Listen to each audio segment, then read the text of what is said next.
We need people that are willing to invest, to be able to delay gratification. What that means is, you know, when you work and you earn money, you kind of have a couple of choices with it. You can spend it, you can save it, or you can loan it to somebody. So in order for innovation to happen, and I'll talk about this a lot more later on, but you need financial capital. It's one of the capitals you need. You need people that are willing to loan you money to be able to take this idea that you have and transform it into an invention. So this key role that those people play, yeah, they're rich, but what do you think Elon Musk is doing with all of his money? Do you think he has it all in a bank somewhere? No, he's turned around. In fact, he lived on a mattress in his friend's apartment for a couple of months because he didn't have any money when he was first starting his rocket company. So this idea that what role do the rich play? The rich fund these new efforts to innovate. And in many cases, those efforts fail. So they lose all their money. They're risk takers with financial capital. And a lot of these projects, they're knowledge-based projects, so that it costs a lot of money to make the first one. But once you make the first one, the second one is could be really cheap. So who pays for that? It's rich people that fund that big development, and it's also rich people that generally are in the front of the line to buy the new thing. So I tell my students, look, if there's something that you want that comes out today, if you wait 5 years, you'll probably be able to afford it, maybe even faster than that, because the costs will go down as the volume increases. So yeah, we need financial. In fact, if you have a society that doesn't have financial capital, all the other capitals kind of remain inactive. You need all these capitals working together in order to really activate this process. Does that help? You know the Gini rate, like of equality? Okay, the Gini coefficient, yeah. So I wonder how it's supposed to look. Okay. On one side, I agree yeah, so the question has to do about inequality. You know, we measure people's, and it's income, right? It's income inequality. How much are you earning? What's the difference there? Let's take all the population and do this distribution curve, and we can extract this number out of it that we can use to measure. I tend to, the Gini coefficient on the planet has been, I think it's been decreasing, right? Is it decreasing when there's more? Got to defer to, yeah, it's actually been going down. So the income difference has actually been decreasing, which if you believe that we want to have people have more equal income, that's a good thing. I tend to, I consider it, but I put more weight in people's life. What do you get to do with your 24 hours? I'm more of a time Gini guy than an income Gini guy. And the trade-off is if you really want innovation, you've got to be willing to accept a degree of income inequality. So is it worth it? Mm-hmm. Is it worth it? I think it is, because in many cases, those at the bottom catch up. They're able to benefit. It's when there's no mobility, when you can't move up, that's when you have social stress.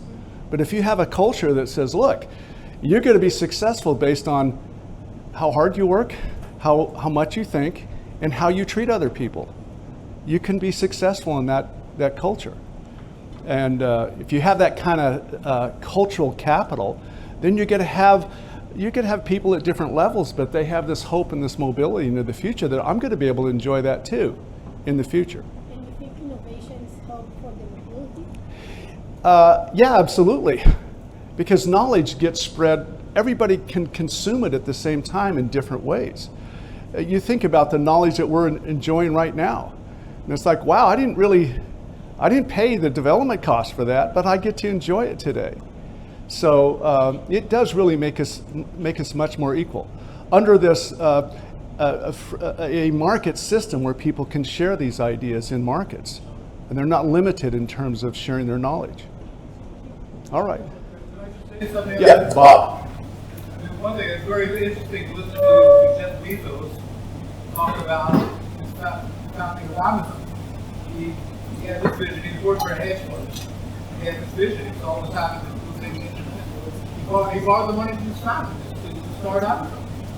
And then when he did the first Yeah, I wish I was Jeff's mom. I wish I was Jeff's dad, man. I'd be a multi-billionaire today. Then he borrowed the money from his family. Yeah. Then he said in the first round of financing, he said he told the investors, he said there's a 70% chance you're going to lose your money. So that's number one. Number two, I think it's just worth looking at the reality of Jews in America. Jews are very successful. A large percentage are very wealthy. And overwhelmingly started with money. Right. These are Jews came to the first wave of Jews from Germany were wealthier, but a huge wave came from Eastern Europe. The third century had absolutely nothing, and they within a generation or two, they were in the top tier of just work. Yeah. The idea that you need to come from wealth is just simply not true. Right. The idea of creating wealth versus conquesting for wealth. Move from a conquest society to a creating society. The source of real wealth of every person is what they have in society. That's the source of wealth. All right. Well, I do think that having rich people in the society is a good thing, as you said. But I want to challenge you and ask you, because I have the feeling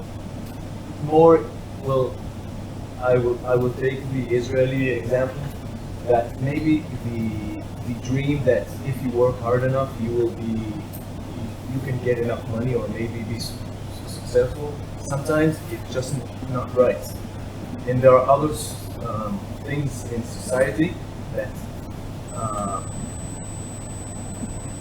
take you back.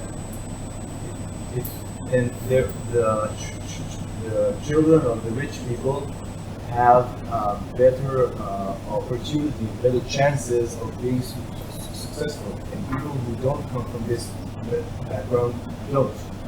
So, how you think? Well, I wanted to ask you, what do you think about this problem? Because Okay. I know it also happens also in the U.S. and if you think the U.S. should address it, and how? So the question is, we look around, we see this kind of income inequality of people that are very wealthy and people that are not so wealthy, and then you try to play by the rules and you fail. I did everything that I was told to do, and I'm stuck. That's part of kind of the reality of living in a world where you have uncertainty and risk that you can't predict. Here's what I would tell you: if you live in a culture that gives you a second chance and a third chance to continue to try that, this didn't work out, but you know what? You could try again. You could try again. Some cultures, you get one chance and that's kind of it. Japan, you try to start a business, if it fails, those guys jump off of tall buildings. Other places, America's been it's a very forgiving place for people that want to experiment. They try, they fail, they try, they fail, and they continue to be able to do that. I would note one thought about the rich. I say the rich are good, but they can be very bad if they attempt to use their wealth to prevent other people from becoming wealthy. And rich people do that. So if you have a society where there are wealthy people, but their ability to limit other people's creativity and wealth creation is limited, then you're not going to have this resentment, So, but that's, we live with other human beings, and we've got to navigate through a society in some kind of process where we make the rules that allow us to have the best chance possible. This equality of opportunity, this idea that we're going to try to give everybody a chance to play the game with these rules. When they stumble, they get back up. Okay? So, Professor, you basically saying that more people, more knowledge, more abundance, right? Super abundance. To me, it just seems that for humans, abundance is not everything. Okay, so humans also are really about freedom of the return.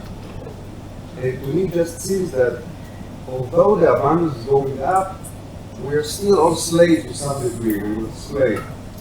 Most of us will still work like 9 to 5 days a week. maybe some of us are being able to work from home, like, I don't know, using Zoom meetings and stuff like this, but it's kind of like there's no correlation between the abundance of societies and the freedom that we're having. Okay, so I might be able to buy myself an iPhone or something, but I still want to work hard. Like, we are all working hard. It's not like our life are less. They might less hard than our grandfathers, but we are not much like have much more freedom with our time. So my question is, if you see that maybe enough abundance will allow us to have like more freedom of our time, Right. because freedom is not so good for capitalism, right? And there is no connection at all, and we will ever be slave and work hard. Okay. So the question has to do with this fundamental idea that more people potentially create more ideas, and these ideas could become innovations, and these innovations create this abundance around us. But we still are subject to kind of this reality that we've got to be able to participate in an economy. You made an interesting point at the conclusion, is that this abundance gives us more abundance of time. We all get this perfect equality of 24 hours a day, but I can assure you that you have more choices with your time than your grandfather had, right? You think about what they did with their time and what we get to do with our time today. And it's true that other people look like they have more time and they enjoy. That's exactly the point. Okay. Like, I can choose between more opportunities in the work mechanism, but I have to just work. It's like being a slave in more different places. Okay, I'd be really careful of using that word slave. I don't think it's the right word. I think that a better word, there's a better word than slave. Slave implies someone owns you. You know, boss, somebody my else. employee. But does your boss, why are you here if your boss owns you? Why I'm here in the seminar? Yeah, I love economy. yeah. I mean, he evidently didn't own you because he let you come to this, right? I just think this idea that slavery, there is slavery on the planet. There's historically been slavery, but that's the ownership of another human being. They have no rights. They are property. So I don't think you want to consider yourself in that category. That's my thought. It Perhaps feels it's like not the right slavery. term, but what is the difference between me and my father or grandfather? My grandfather worked in a tractor company, Caterpillar, and I work in a much more interesting work, but we are both working really hard and we have to take participants in the economy. Yeah. So we have to create more abundance all the time. Even if like television will cost $1, we still want to work 9 to 5 Yeah. to create abundance. I would also tell you, your grandfather probably didn't work 9 to 5. He probably worked from 5 in the morning till 9 at night. So not only did he work a lot more hours, but he used a lot more of his physical. You know, it's why life expectancy's been going up like this, because people are not subject to this risk, this physical risk that they have of working in this world, this pre kind of knowledge information I world. ask you this. You think it is Possible possible that instead of being able to buy like 15 television in a lower cost, I could buy like one television and work like 3 days a week. Absolutely, you This can do is- that. You think the Are there people here in Israel that do that? to work 3 days a week instead of 5? Okay. Well, Israel's an exception. In the U.S., I can guarantee there are people that work very few hours and should make that choice. They would prefer to have less material economic goods and have more of these non-economic, I'm going to travel, I'm going to relax, I'm going to read, I'm going to fish.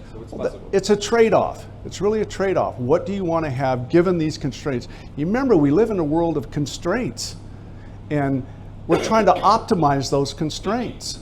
You know, how can I make choices and trade-offs, really, trade-offs between these different choices that I have? Economics really is this world of trade-offs. How do we manage that in a way that we can really maximize our happiness at that point? All right. I have a question into process. Whether do you think that at some point the job market would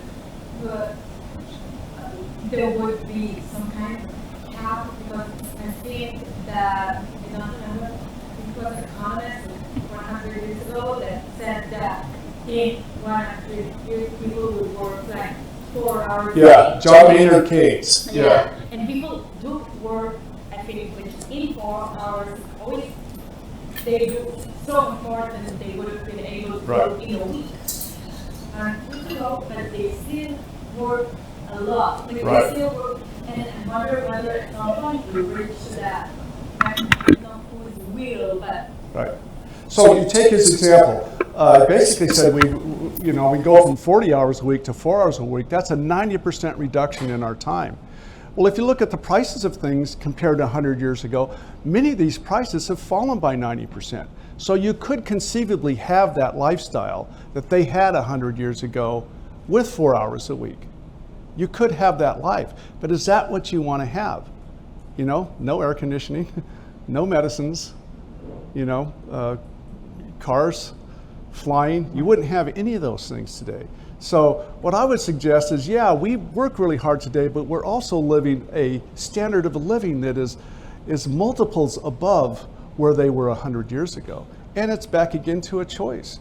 We get to choose to live that kind of a life if we want to today. But I'm not sure, like, even if I would decide and willing to live without air conditioning, I still need to pay my rent. Right. The rent would still cost much more than 4 hours a week. Okay. Wondering, do you think that as a nation, as the job market as it is today, do you see it as aiming for having less hours of work, or only aiming for making those hours profit more? I think part of it is giving yourself more choices with what you can do with your time during the day. And that's, in my mind, it's really this progress of being able to say, I have a lot more choices today of what I can do with my time than people 100 years ago. You guys probably never had this experience, but when I was a kid, there were times I got bored. I was bored. There's, nothing to do. But you think about, I mean, if I'm bored, it's like, oh, my boredom goes away instantly. And it really is, well, it's a trade-off. Do you want these kinds of things that distract you, that take your time? They have this app on here that tells you how much time you spent on it in a week, and you get this report on Sunday morning. It's like 11 hours a day. How did I spend 11 hours a day on my devices? So back to this fundamental economic idea that life is about trade-offs. But do we want more choices to trade with? And how do we create more choices for each other? That's what innovation is. All right, let's try one more. We got one more question here. Yeah. He said. Yes, he's shy. He's shy. He's shy. That's how he said. When differences between, my question is twofold. Firstly, if we look at like the end goal of all this abundance, so if the end goal is human happiness, and people are naturally prone to envy, so, and as statistics show, developed countries, a lot of times, here in Israel we are unique in that, but a lot of times developed countries have less and less happy people as long as time passes. And so all this abundance maybe does not create the happiness that we so desire. Yeah. So I think abundance is an objective function in life.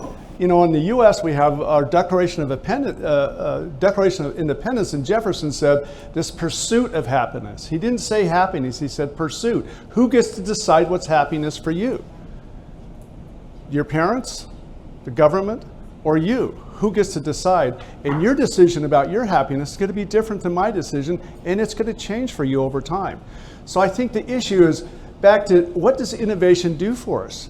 Well, it gives us more choices and the ability to be more creative, and it gives us more time. This really resources that's really, really important. All right, so you ready to go?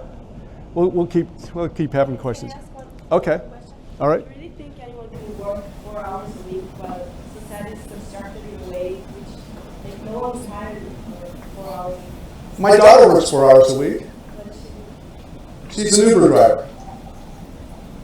But she lives at home with me, you know? She still does. There's So, a website called Fiverr yeah. where you can sign up to just do freelance jobs, you know, however many hours a week you want, from 1 to 40. Yeah. And what you're going to find is work is not like work used to be. Work for many people is a pleasure. You know, it's very pleasurable. If your work has any degree of creativity to it, it's like, wow, this is, you know, I like to go to work.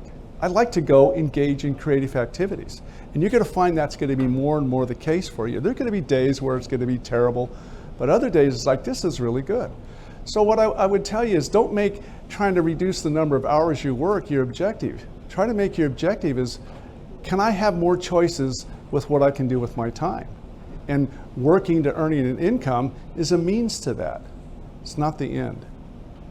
All right, so did have one question by Question about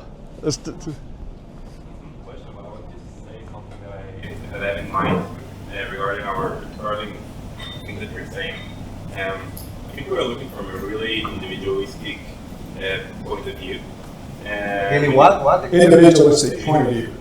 And when it comes to compare to your childhood or to, I don't know, 50 years ago, the only thing that I think relatively, you probably had a really different life.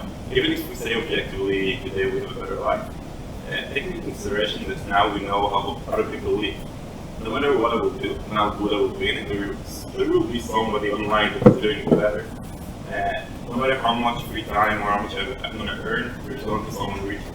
So, relatively, or at least in my mind, subjectively, I'm going to be poorer than the previous guy. I don't think it's bad, but I'm just saying. Okay, question about, interesting point that you make is I can look and I can find people that are better than I am. Much better. Do you have to be the best person on the earth in some particular skill to be able to earn a living? No, you don't. You will learn, if you haven't already, this principle of what's called comparative advantage. All you have to do is be able to be good enough to be able to give that person that wants to trade their time for your time. Your time for their time. And there will always be people that are interested in doing that with you. So I think you've got to, once again, this envy is this kind of this enemy to your happiness. And you just have to resist it. Whenever you feel it rising, you have to resist it, because it will prevent you from being a creator. It will make you feel like a victim. And we know there's lots of people that think they're victims, and they want somebody else to be responsible for their problems in life. That's what victimhood is about. So be really careful about that envy. When you feel this resentment toward another person that's successful, smarter, younger, richer, it's like, that is not a good way, because I'll end up in a very dark place if I do that. All right, so I had one student that asked me about making presentations, and presentations, lectures are, they're tied to leadership. Think about people that are great leaders that you look up to, you say, that's a great leader. What qualities do they have? I think there's 3 qualities among many that they have. I think that they can simplify things, take complexity and make it simple.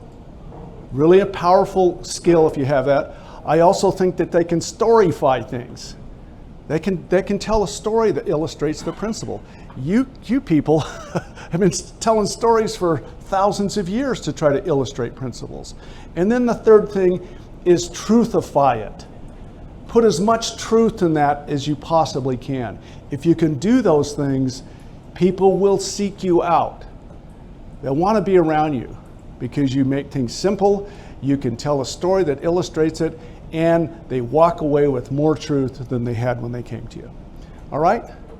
Okay, so why don't we go ahead and get started. Quiz time. Can't help myself, I've got to do a quiz. Look at these 4 questions. Actually 5. According to me, and George Gilder, what is wealth? Knowledge. It's knowledge. Is it oil, gold, land? Well, it kind of can be, but those things without knowledge really have very limited economic value. So wealth is knowledge. The second question is, growth is what? Yeah. How do I grow new knowledge? Well, I can discover new knowledge by learning. This process of continuously learning is how I discover this knowledge that becomes wealth, right? If you want to get wealthy, get yourself on a learning curve and stay with it, and pretty soon it's like, wow, I know something now that's really valuable, that can become wealth, that really becomes wealth. And then the third idea is, money is what? Money is time. Why don't we like money to measure things with? Because it can be inflated. It's like a rubber ruler. It's not a good way to measure things. Time is a much better way to measure things. All right, so the next question is a little bit of a trick question. Can resources be infinite? Yes or no? How many say yes? How many say no? Okay, I think both answers are correct. Why would I say that? Because it depends on how you define a resource. If you say resources are equal to atoms, and atoms are finite, then resources are finite. But if you say, actually, resources, they can be atoms, but it's really knowledge that transforms those atoms into resources.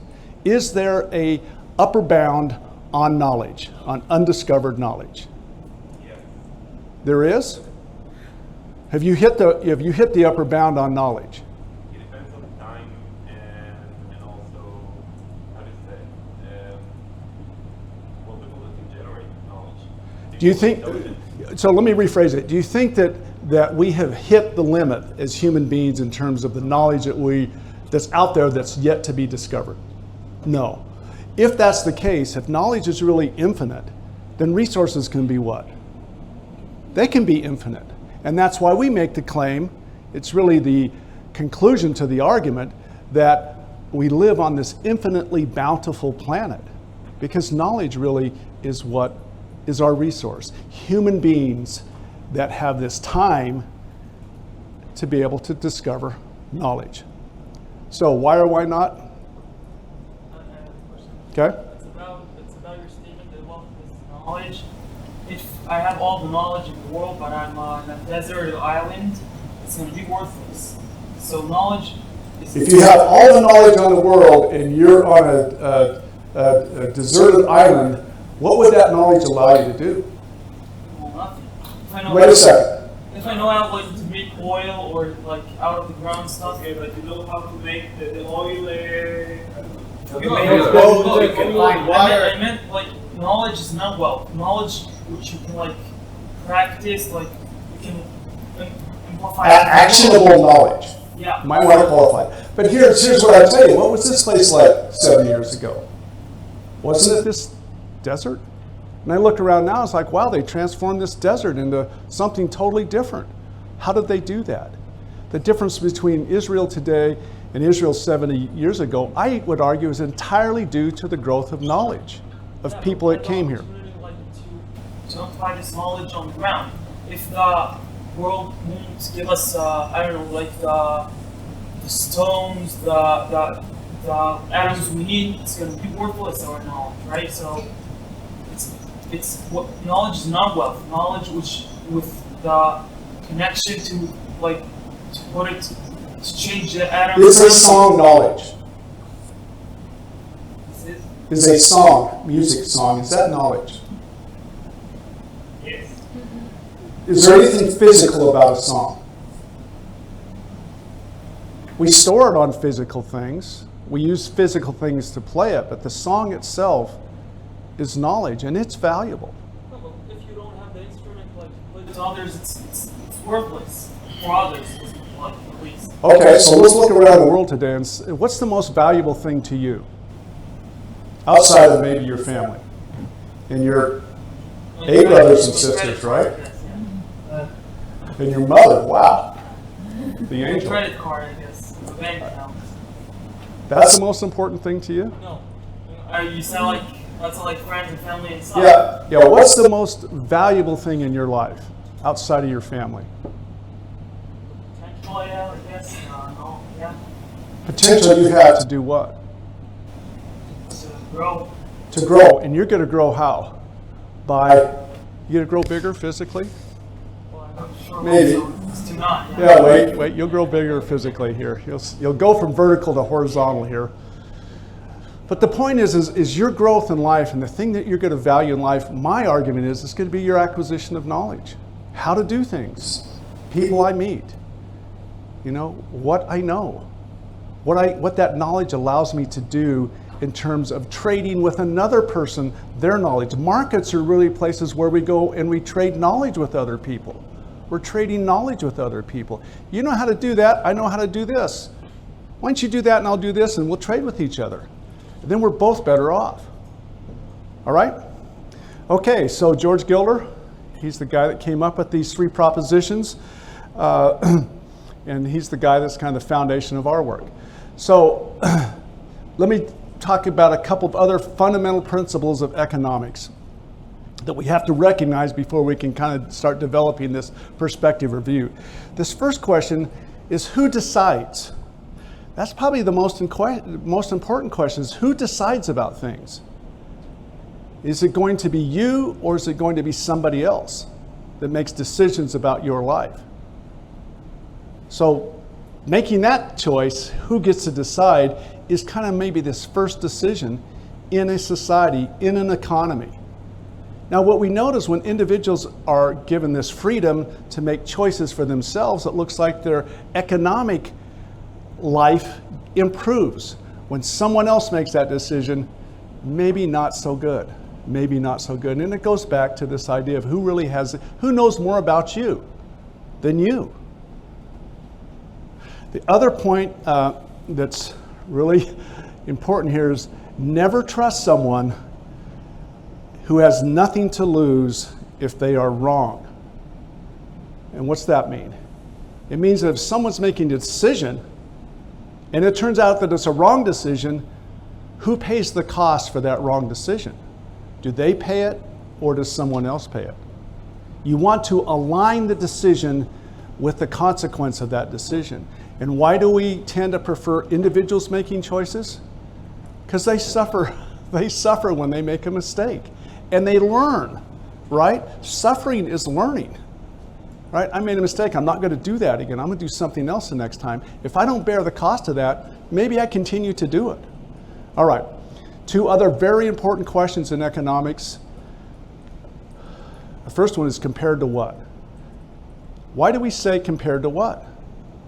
Because we live in this world of trade-offs.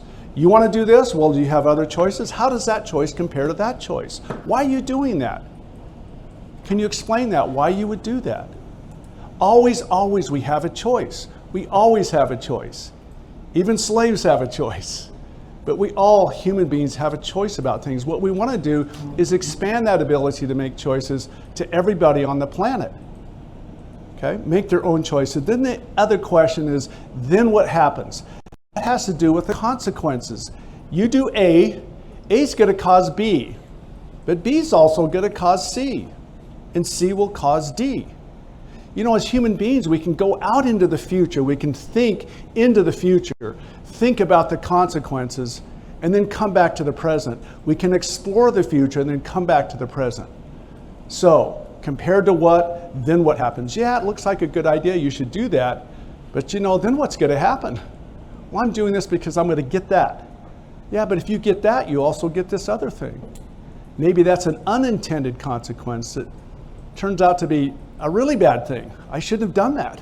I didn't realize that was going to happen. I didn't think about it enough, deeper enough before I did that. You know, thinking's really hard. It's why so few people do it, right? And people that think, don't you want to be around them? I want to be around these really, really good thinkers because they're going to help me also understand these choices. We live in this world and we've got all these facts around us that we can observe, but facts are history. We connect those facts with theories, or we can call those theories models. A really concise definition of a theory was offered by Clayton Christensen from Harvard. He said, a theory is a statement of causation. A causes B. We can call those theories models, frameworks. Now, how do you live into the future? You got all these historical facts. Facts are history, they're behind us. The future has to be lived based on your theories about what's going to happen. That's why if you come across, you can discover a really good theory that predicts things, that says A will cause B, you can make much better decisions. That's why we value these theories that have been proven over and over again to do a really good job of predicting the future. All right, so let's talk about time. Here's a great quote. I'll let you take a minute and read this.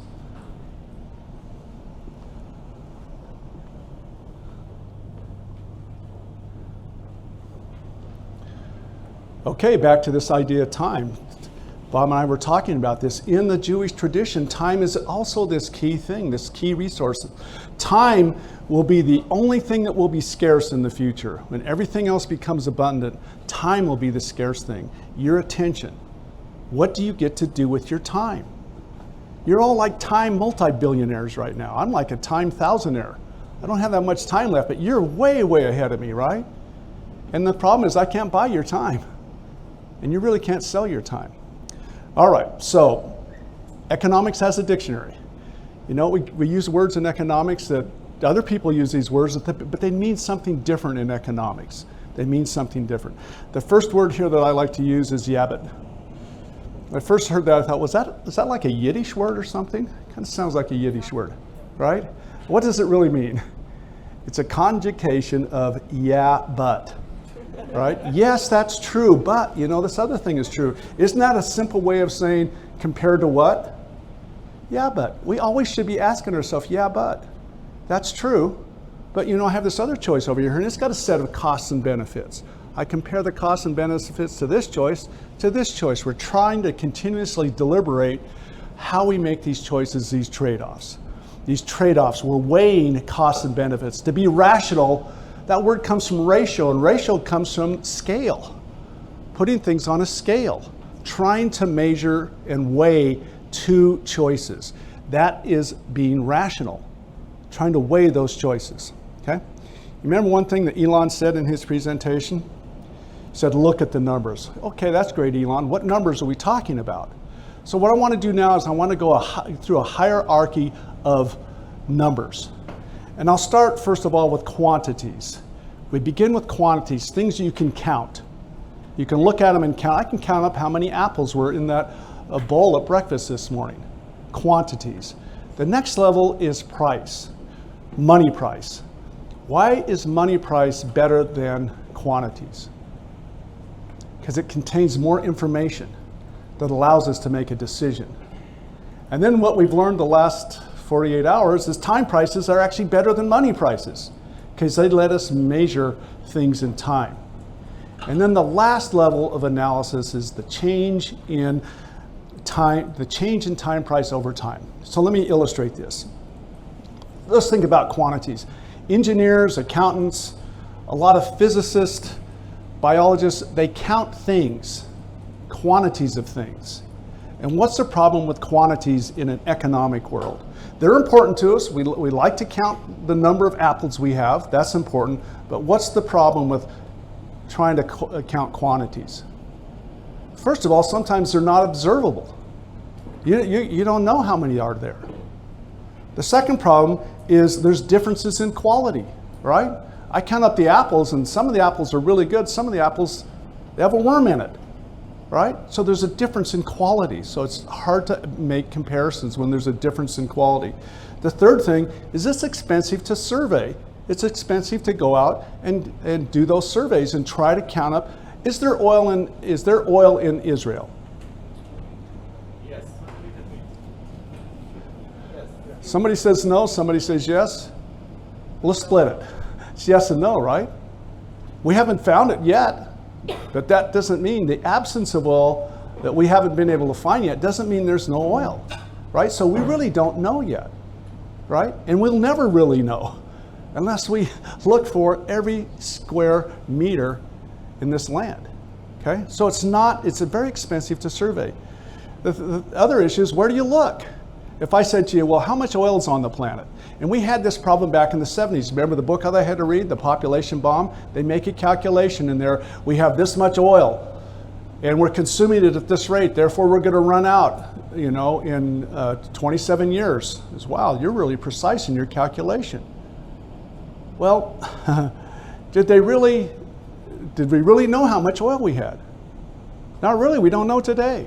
We don't know today because we don't know where to look, and if we did know where to look, it could be very expensive to look.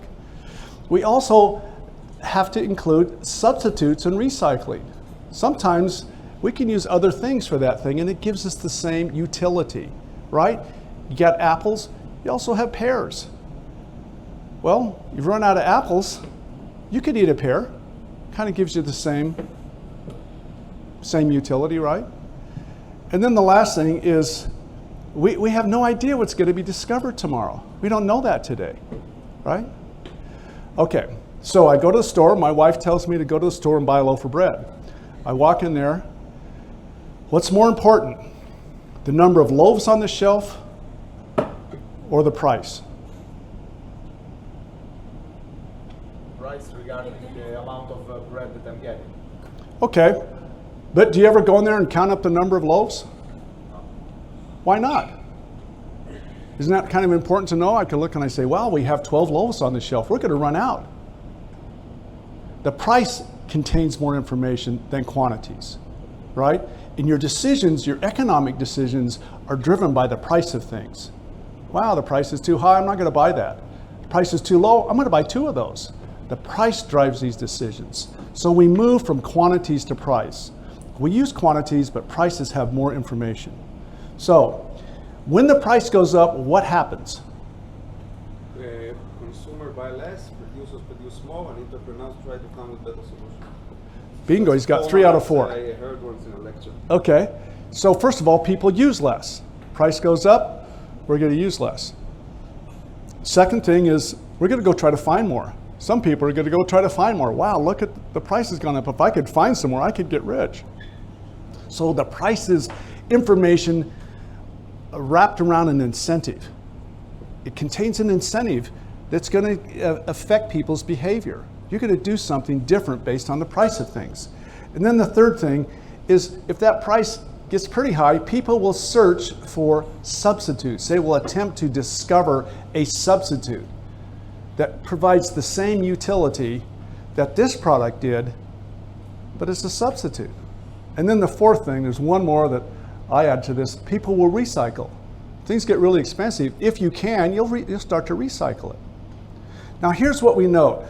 There's price and time over time. What do we notice about the prices of lots of things? Is it actually looks like this. Price goes up, then it goes down. And it goes back up again, it goes down. It has this kind of trend. This is stylized, but it tries to capture what is happening here.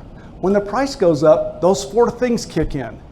And then what happens? When those 4 things kick in, what happens to the price?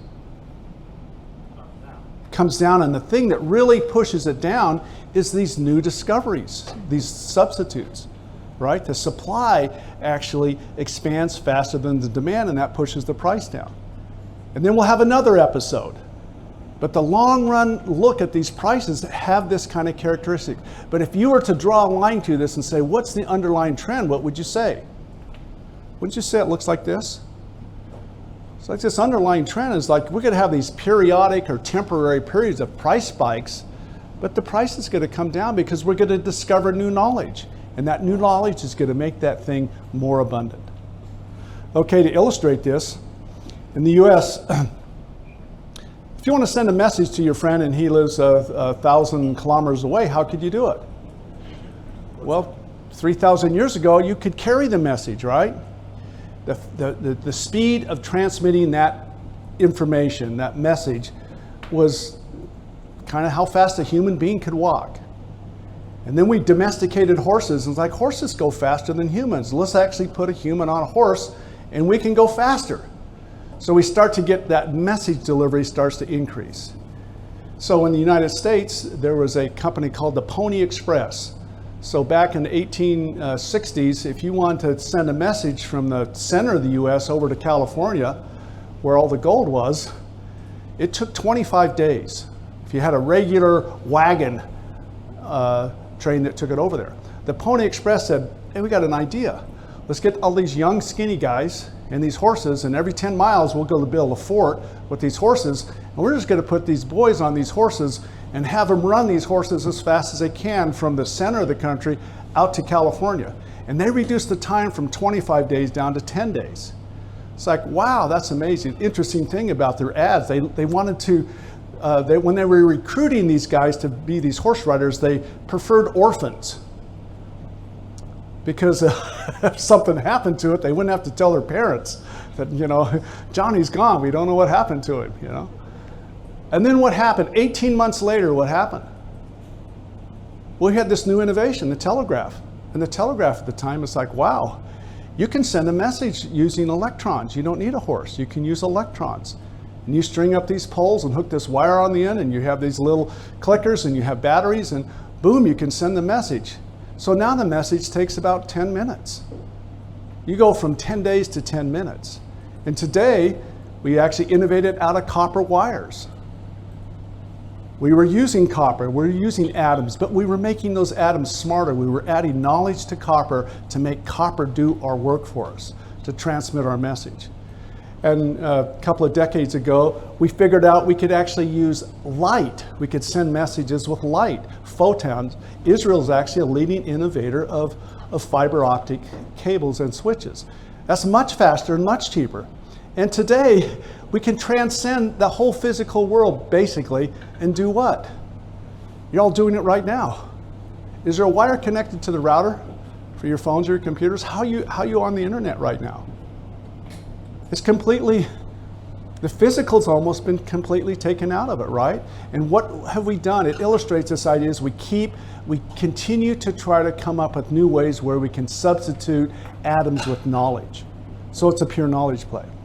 Okay, let's talk about exchanges for a second. All in economics, in a free market economy, when people trade with each other, who wins in that trade? Who's better off in that trade, the buyer or the seller?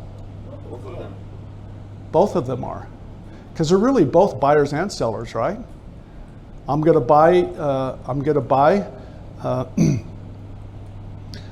lunch from you, and I'm going to sell you dollars for that, right? Or shekels. And you're doing the same thing on the other side. But we both walk away, if we're free, we both walk away what? Aren't we happier? Yes. We both should be happier, because if we weren't, we would be irrational. Okay?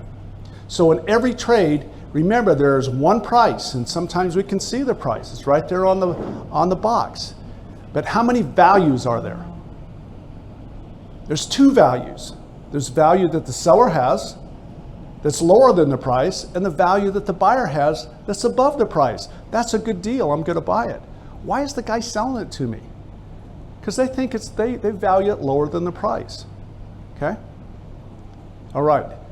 Now, another important thing to remember is because we have differences in our values of things, it allows us to do what? It allows us to create value for each other, right? When you and I trade, if we walk away better off, both of us, it's like, wow, how did that happen? It's like magic. Well, it happened because we have a difference in our values. And values are subjective. You have a different value of that thing than I do right now. It might change tomorrow, but at that moment, you thought it was a good deal, okay? If people are free to trade and there's no fraud, in other words, I'm not lying to you about what this thing is, every transaction creates value. Anything that reduces our ability to trade with one another does what to value? It reduces value. Economics, we can also say it's about the study of trying to maximize value. How do we figure out where we can create the most value for the most people? What kind of rules do we need to have in order for that to work? Okay, so let's go back to our three friends there, Malthus, Ehrlich, and Thanos. Here's the problem with these. If we have like different bases to play something, but we don't have competition, for example, if we want to buy water in one place and then return to another place, for me it's essential. And then if I'm going to a place where there is no competition, the price can be very high. Okay. Then I'm satisfied. Okay, good question. What do you do what do you do in a situation where there's only one seller? What can that seller charge? As much as you want. Can he really charge as much as he wants? A monopoly, you mean? Yeah, here's what I would tell you. How many companies does it require for competition to occur? One. Why one? Who said one? Because it doesn't matter, even a monopoly of an enormous portion like WhatsApp is so afraid to make people pay or have commercial because he knows once he does that, there's a huge incentive for other companies to go in and do exactly what he does. So here's the situation. I'm out here somewhere in the desert. I come across this place. I'm really thirsty. He charged me 1,000 shekels for a pint of, for a liter of water. What's going to happen the next day? You're not gonna buy. No other source will be able to buy sales. But what's going to happen tomorrow if we start to learn that if you go sell water out there, you can sell it for 1,000 shekels a liter. More sellers will come to sell. If the market is open, if there's competition, if the market's open, you'll have other sellers. So you only need to have one person selling in order for competition to occur if they're worried about someone else coming in and competing with them. So the interesting paradox there is if you don't want competition, what should you do? Keep the price low. Because I'm worried about someone coming. Nobody's competing with me today, but if I raise the price too much, it will attract attention, and now I'll have a competitor. See how competition serves us? It serves us because it's like I want, in the US, there's Wendy's restaurant and there's Arby's. And there's an Arby's right across the street from Wendy's. And I love Arby's, but I never go there. How do you love Arby's but you never go there? Because I know that the manager of Wendy's gets up every morning and he thinks about what the manager of Arby's is going to do. How can the manager at Wendy's make me happier than the manager in Arby's? Right? Now, is that a better way to serve the public than having a government inspector come in and say, well, you get to be the restaurant or you get to be the restaurant. We're going to pick one or the other. What do you think is going to generate a higher value for the overall public? Competition or regulation in terms of who gets to sell? Yeah, I tend to think that competition yields a higher value because we want guys competing to make us happy. Why is Jeff Bezos so wealthy? He's really good at figuring out how to make lots of people really happy. He makes me happy once a week. He makes my wife happy every day. Right? Okay. So, what's the problem with these three guys? Remember our hierarchy of information. Quantity is really addition. Money price is we move from addition to the value of things. We begin to start, there's the thing and then there's the value of the thing. You see the difference between the two? It's the value of the thing that's more important than the thing, right? How much is it going to cost me? Or how much can I sell it for? And then the next level is the time price. And the time price is important because it's a ratio. Remember, a ratio is, you got two things now that you're using to compare things. You're comparing it to something. The price against hourly wages to get the time price. So that's a higher level of information that's more valuable. And then the time price over time, what is that? That's really calculus. Electric engineers, I know there's some of you here, right? The best economists are guys that couldn't get through calculus too. They were engineering majors, they couldn't get through the calculus, they had to become economists. Okay, but the point is what are we really interested in? If we want to measure if we are increasing our standard of living, it's what's happening to the time prices over time. So here's what I would say is these three guys were stuck in addition. They were thinking about counting the quantities of things, and we know the problems with quantities. Where should they have tried to go to? If they'd been down here doing calculus, they would have come up with an entirely different result in their analysis. Their assumptions at the beginning of their analysis led them to a conclusion that was flawed because their assumptions and the way they analyzed things had this fundamental flaw in it. Okay? All right, so what's our theorem that we can use? The growth in knowledge can be measured with time. So we back to time prices. What's a time price? It's just a money price divided by, the time price is the money, don't look at this equation. A time price is just the money price divided by your hourly income. Cost me 100 shekels to buy a pizza and I'm earning 100 shekels an hour. That pizza cost me 1 hour, right? So we begin with these time prices. Now the next thing that we want to do is we want to look at the percentage change in the time price. So we look at what did the time price, what was the most recent time price, and what was the time price at the beginning of our analysis. That ratio, and then we just minus 1, that tells us the percentage change.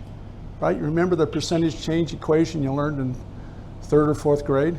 That's all we do here. How much your time price is going up or down.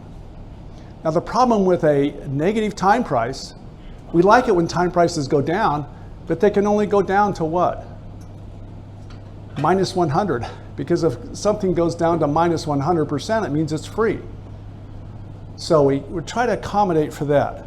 So the way we do that is we flip those two values. In this case, we're trying to calculate what we call the resource multiplier, which says what was the start time price and what's the end time price. What's that ratio? That tells you how many I can get today compared to what it cost me to just get 1 at the start. And then we can calculate the percentage change in that. It's just that ratio minus 1, right?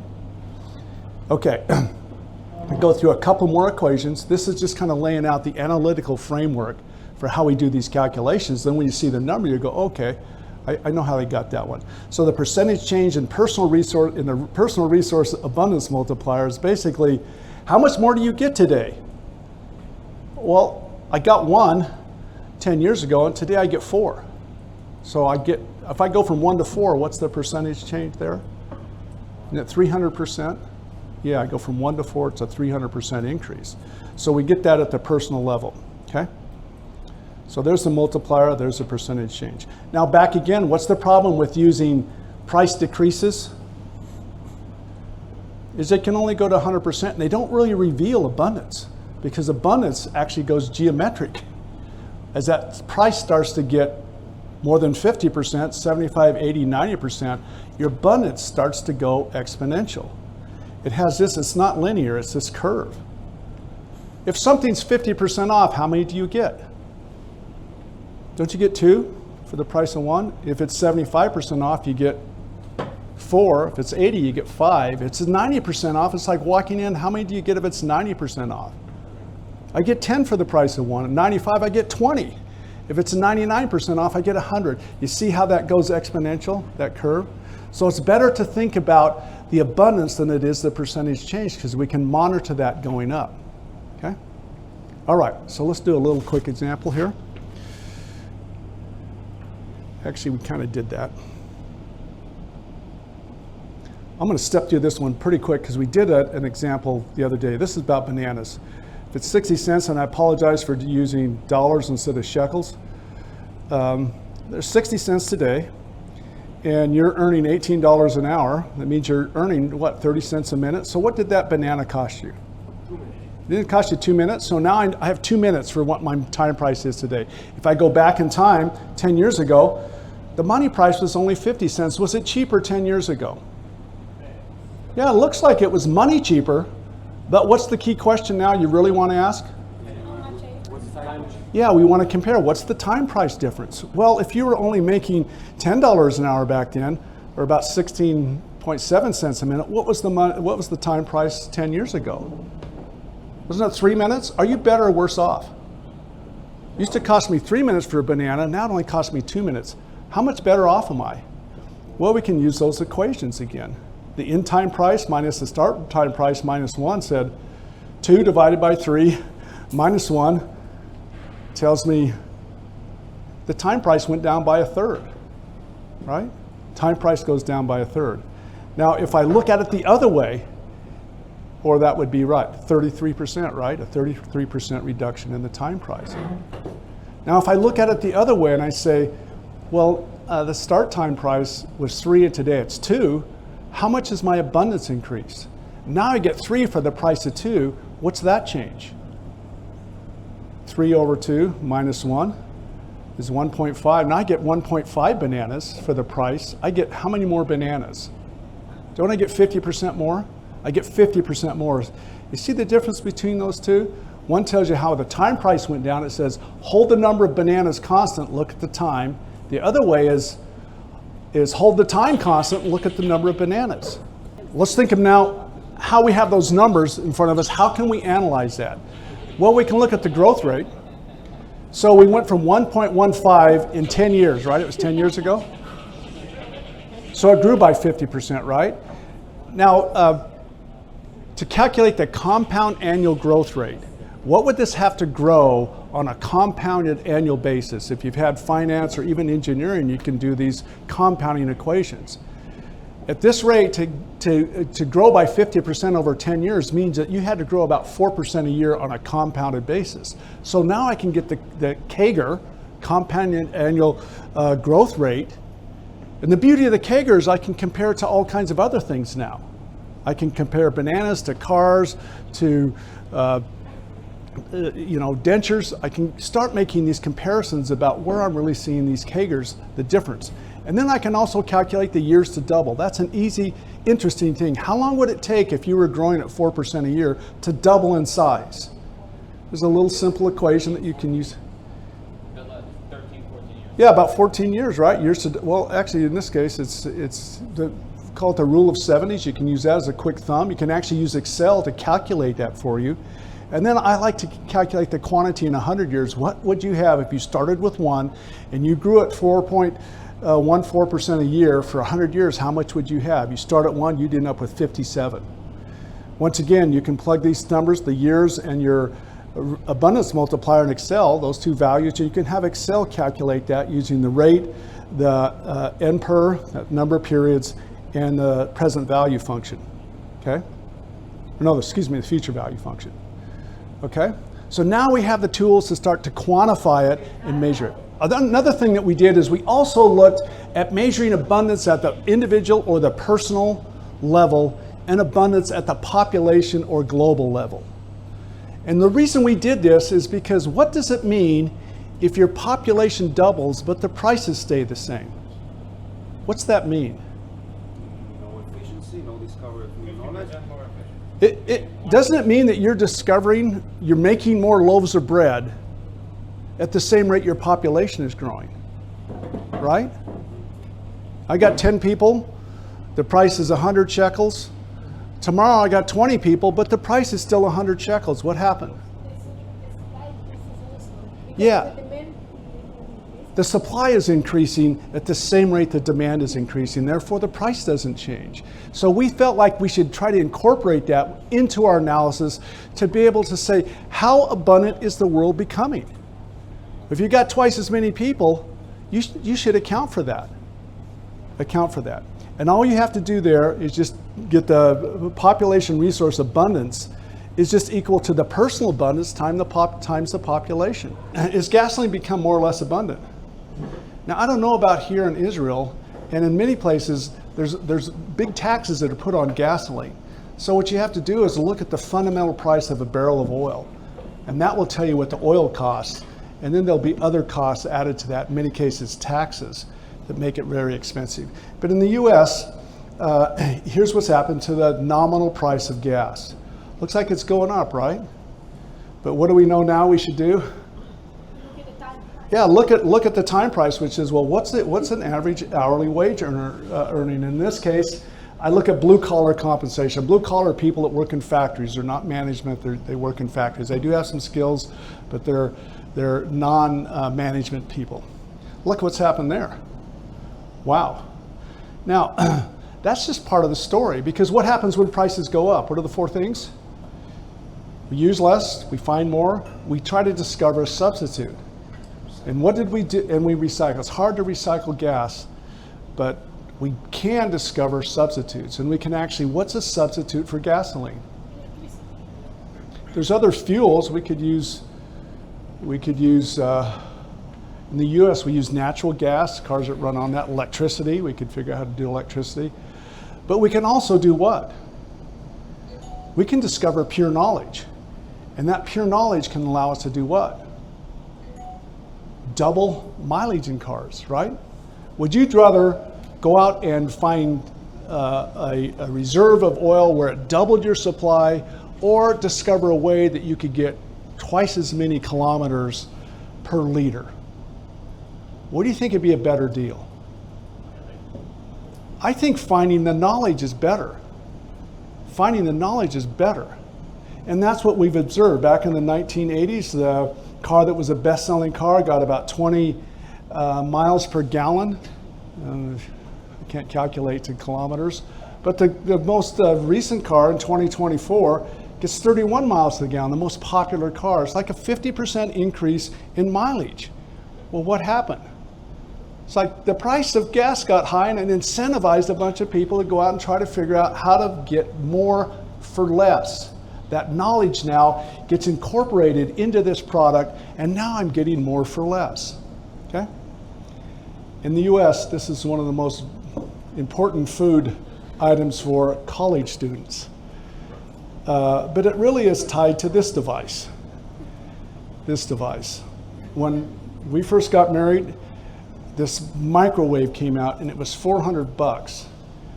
And I said, honey, I gotta have one of those. And why? Because it reduces the time from 28 minutes down to a minute and a half to make my burrito. The problem is, how much was I earning? I was earning like $4 an hour. So it cost me, I had to save for a couple of months before I could buy one. In 2022, you could buy the same one for $74. Looks like the money price went down, that's good, but it's really, what's even better than that? My wages went up. On the average, blue-collar worker wages went up from $3.69 up to is that 35? Yeah, 15 an hour. Actually, this is unskilled workers, went up to 15 an hour. So the time price is doing what? It's really going down. Instead of 100 hours plus, now it costs me what? In like a little more than a half a day, I can earn the money if I want to, and I can go buy one of these things. So for the time price of one microwave in 1979, you can get 23 today. You guys are all microwave rich compared to me, right? It's like I'm kind of envious of you. You didn't have to work 100 hours. You worked less than a half a day. Once again, not only do you use less electricity, not only is it faster in your time, but you're using a lot less electricity. 28 minutes in a regular oven, how much does it cost you to buy that electricity versus a minute and a half in a microwave? It's a huge reduction in the cost of electricity, from 28 cents to less than a half a cent. So burrito economics, you just see these huge decreases. Once again, what's that? 95%, 98%. So you're getting like 20 for one. Right? You're 20 times better than I was. Okay? There was an economist that, actually we're done at 10, so I get 7 minutes. One more time price thing that kind of also inspired us. There's a Nobel Prize winning economist, William Nordhaus, and he actually did a study on the time price of light. So went back as far as he could, and he tried to figure out, and light's measured in lumens. So you can have a meter and it'll tell you how much light this thing is emitting, this source. So he got this lumen meter, and he held it at a constant, I think it was 1,000 lumens, enough to be able to read comfortably in the dark if you had one of these lights. And then he began to look at how much time it took to earn the money to buy these different devices. And he begins with just wood, and then he goes to oil lamps, right? You got these around here. And then the next innovation is candles. So what did he do? He went from candles to actually fluorescent bulbs, to these CFC bulbs, to these LED bulbs. In 1820, the time price to get 1 hour of light was 3 hours. I had to work 3 hours to get 1 hour of light to read at night. That's why people didn't read at night. It's really expensive to get light. But today, do you think about flipping the light switch on? I mean, your electricity is more expensive than the US, but you still probably don't think about it much, because what happened? Now you get 65,000 hours of light for the time price somebody in 1820 got to get 1 hour. They get 1 hour, we get 65,000 hours. Now, is that fair? Is there a fairness problem there? Who asked me about income inequality? It's like, yeah, time, I'm really embarrassed when I think about my parents. That's the big difference in inequality. I have them much better than they are in grandparents, right? Your perspective will determine what you see. If you look at the perspective of time over time, you're going to see something entirely different than if you look at money, okay? So we really have this light that bursts forth in this astonishing abundance. And that was a leading technology that allowed us to do what? We defeat the darkness. Now we can do all kinds of things anytime we want to.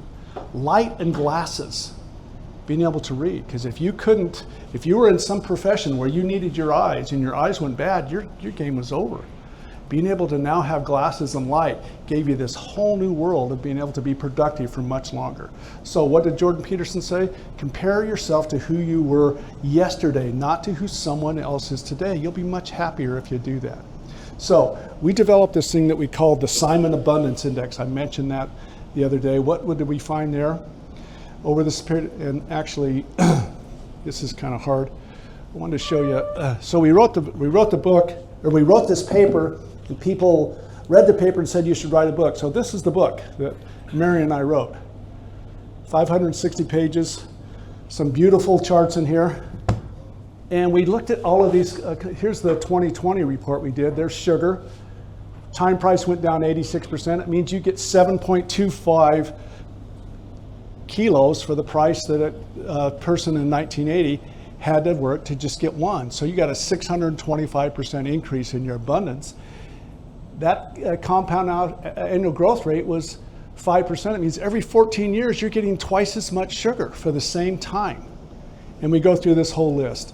So we get these data, we publish this, and that book is kind of thick. My publisher actually said we need to get something for younger people, so we got this one. It's 40 pages, the beginner's guide to superabundance. Yeah, we've got an actual app that's a time price calculator. We can plug in 2 time prices and 2 dates, and it pulls up wage series from the US, and it'll tell you the time price and the abundance factors and the CAGRs and all those values that we're talking about. Remember we talked about capitals?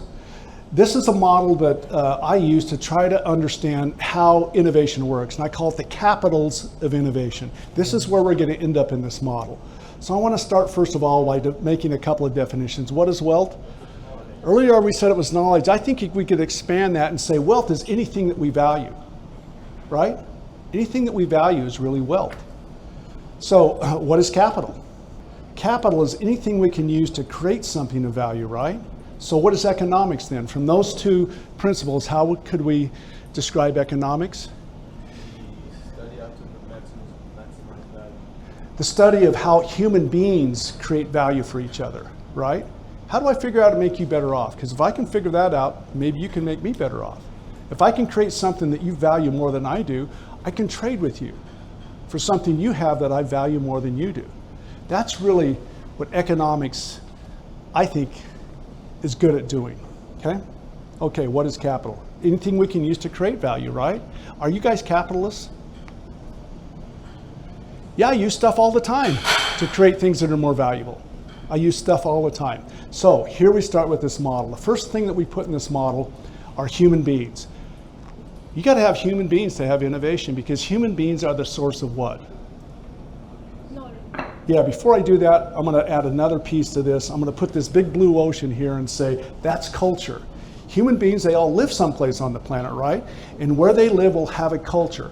And that culture will really determine kind of how free they are to be able to innovate. Some places are very innovation friendly, other places are not. So culture, what is cultural capital? It really comes down to how do people treat each other? Do people treat you differently here than, anybody been to New York City? Is it different? Yeah, it's different. Yeah, it's different. So that culture, the rules that they have, the manners that they have, the way that they treat one another really can determine how wealthy they are. Now the culture is really this culture capital is determined by the leaders of that country. And it can be the political leaders or the academic leaders, the institution leaders. They can, yeah, exactly. You can have all these leadership that have different sets of values, but they come together in a culture and they inform people who live there about how they should treat one another. Now, anybody know where this is? This is the Korean Peninsula. It's a Korean Peninsula. If you look at a map over where Korea is, and this is the Korean Peninsula at night. What does this suggest to you about the culture? Because before 1950, it was one country. They had one language, one history. They were all Koreans. In the early 1950s, they split the country and they said, we're going to have two Koreas. We're going to run an experiment. North Korea adopted a political system, a cultural system that was different than South Korea. Okay, let's let the clock run. Now we let the clock run, what do we see? Is there a difference today? Wow, we don't even have to land there, we just fly over. The light is telling you how much freedom there is, isn't it? In South Korea, people are 20 to 25 times richer than people in North Korea. What explains the difference? If they have the same physical resources, same language, same history, what would explain the difference? It's the cultural capital is different between the two, okay? A couple things that are different. You can own stuff in South Korea. In North Korea, no. The government, the guy in charge of the government basically owns everything. You don't have individual property rights. You also have the rule of law, which means you and I can make an agreement and we can go to a third party to enforce that agreement. We have the rule of law versus the rule of a king. The king gets to decide what the rules are versus no, the king actually has to obey the rules too, right? Difference there. And one thing that we have in Western culture is this Lady Justice, we call it. Kind of the Greeks and the Romans had used this as a symbol of what justice meant. You've probably seen this before. And what does it mean? Look at the symbols. What do you note there? First of all, is that 5 or 2? We're done. We're done. Okay, so what are the symbols there? First of all, she's got a blindfold on. Well, first of all, she's got a scale, right? A ratio. She's going to put weights in those scales and try to weigh the evidence, not the status of the party. She can't see the party. She can only note the weight. And she has a blindfold on. What else does she have? She's got a sword. My wife likes that. Sword, which means justice is what? It can be quick and it can be painful. And then the last thing you note is what is under her foot? A book. And why is the book, what is the book a symbol of? The laws, written laws, where everybody can become familiar with the laws because they're written down. This is a symbol of this kind of rule of law. Is there any country that practices this in perfection? No. But there are countries that are striving to reach this ideal. I think Israel's one. I think the US is one, okay? Where do you want to live? A place where the culture strives to have these values or not? I taught in Saudi for 3 years. I caught one of my students one day, had written all of his answers on his arm. It's like, oh man, what are you doing? So I go to the dean and I say, Dean, I got my student here, he wrote all the answers on his arm. And what did the dean ask me? He said, what's his name? I thought that was kind of peculiar. He asked me his name. And I says, why do you need to know his name? He goes, because we have different rules for different families here. I thought, oh, that might explain why things are not as good as they could be in that place. Do you really want to be in a place where people have different rules than you do? It seems kind of unfair to us, to me as an American, where everybody has to follow the rules. We all have the same rules. All right, so we jump to this. Human beings, they all live in a culture. That culture is going to determine kind of how they relate to each other, how they can treat one another. The next piece in this little puzzle is ideas, right? Where do ideas come from? It's only people. They don't come from carrots. They don't come from, AI is kind of generating stuff. But it's fundamentally, an AI is an idea from humans, right? This ultimate source of ideas. And then when we have an idea we define that as a thought, about how to potentially create new value. I got this idea. I think if I could do this, I could create something valuable. That's the idea. But how do we have to go from the idea stage to the invention stage? It typically requires that we have to have access to capitals, right? And the first capital I put, we've already talked about cultural capital. The next capital I put there is physical capital. And physical capital is essentially the atoms around us, the physical world, and that's capital. Some places have oil, they have trees. You guys have a lot of rocks, right? There's a physical world, and you can make things valuable if you have access to physical stuff. Natural resources, time is actually a physical capital, right? If you have the time. The buildings that we're in, the equipment, things that make things, that's physical capital. The next capital I put there would be human capital. What's that? Well, human capital, the first element I put there is trust. What's the most important human capital you can have? Do people trust you? Because if they don't trust you, they're not going to trade with you. They're not going to hire. Do you want to be around somebody you can't trust? If you can be trusted, you can escape poverty because you can then begin to trade with other people. The next human capital is, are you healthy? You can be trustworthy, but if you're not healthy, it's going to be hard to do something, right? The next one is skills. What do you know how to do? Knowledge, your general knowledge, actionable knowledge is kind of skills. That's important. Your personality, are some people more pleasant than other people to be around? Can you change your personality? Yeah, you absolutely can.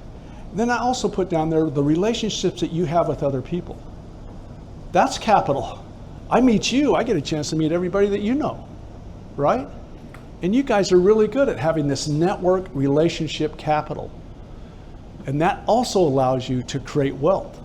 Create wealth. Trust is very important. I'm going to skip over that one. Let's come back for a whole semester next time and we'll do that. Okay, the next one is intellectual capital. We've heard of that, right? Intellectual capital is simply the ideas that have been produced that you can access, that you can buy or rent from someone, or at some point they become free to everyone. Everybody gets to use them. In the US, we have a patent system where if you have this invention, you can go get a patent on it, but that patent only lasts for 20 years. What happens at the end of 20 years? Your patent expires and anybody can use your idea. And you've had to tell, in the patent application, you have to tell exactly how you made this thing so everybody knows how you did it, okay? So you've got these things. There's the patent application from Thomas Edison when he did the light bulb. Yeah, we've got over 10 million patents today. Now, what percent of those patents actually become profitable? 1%. Yeah, it's about 3%. You're really pessimistic. It's about 3% actually become profitable. So why do people do this? Because that 3% could be really, really good if you could figure out how to do it. This next one's also very key, financial capital. What is that? Financial capital is more than money. It's money put at risk over time. Money put at risk over time, okay? Because we know what? Money is time. In order to have a financial capital, you have to have people that are willing to loan or invest, right? They have to trust that there's a problem, there's an opportunity there. You know what, I'm gonna kind of skip ahead here. I just want to hit insurance, limited liability. Let me keep going down here real quick. Here's the idea. If you have all of those capitals, you can create an invention, right? And what is an invention? It's just simply the proof of your idea. But then what do you have to do? You have to determine whether that idea has value or not, and how does that happen? You have to go to a market, and a market includes both entrepreneurs and this market. These are people that take stuff to the market to see if value has been created. What's the difference between an invention and an innovation?